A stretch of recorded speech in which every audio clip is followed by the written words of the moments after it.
Hi everyone, it's Matt here with another video. People sometimes ask me what should I buy, a Bloodthirster or an Infinity Edge. Today I'm going to tell you when you should buy an Infinity Edge and when you should get a Bloodthirster. I'm going to tell you this by going over the stats of both items and telling you why the one is better than the other in some situations. I will also be using the LoL wiki to give you guys the exact description of the stats and passives that each of these items will give you. First, let's start with the Infinity Edge. You build the Infinity Edge by putting 3 different items together, being a BF sword, a pickaxe and a cloak of agility.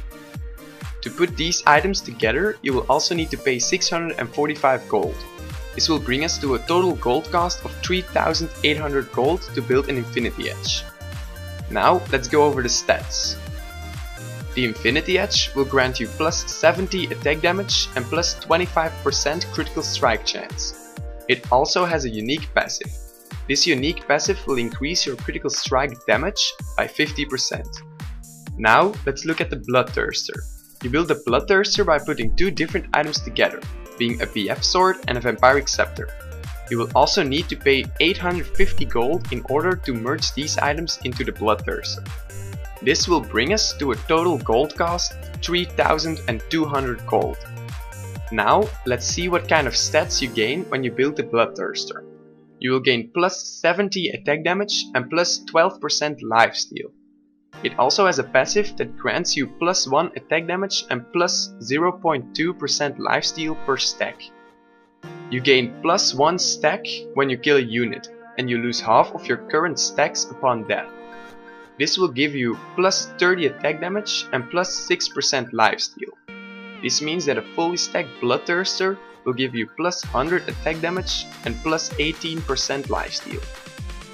Now let's compare the 2 items. The Bloodthirster will give you more attack damage than the Infinity Edge, except if you aren't able to last hit minions. And it will also give you sustain to survive longer in lane and team fights.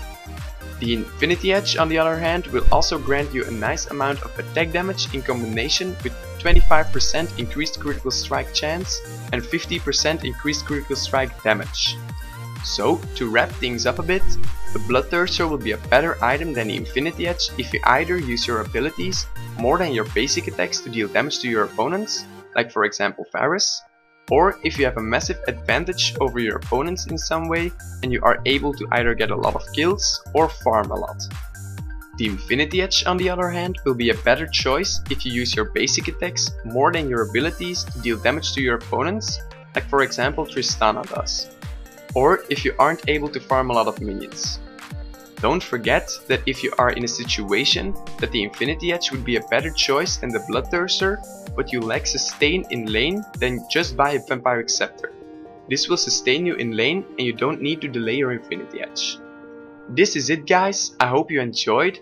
If you did, be sure to like and share this video and also subscribe to my channel if you want to see more of my content, and I'll see you guys later.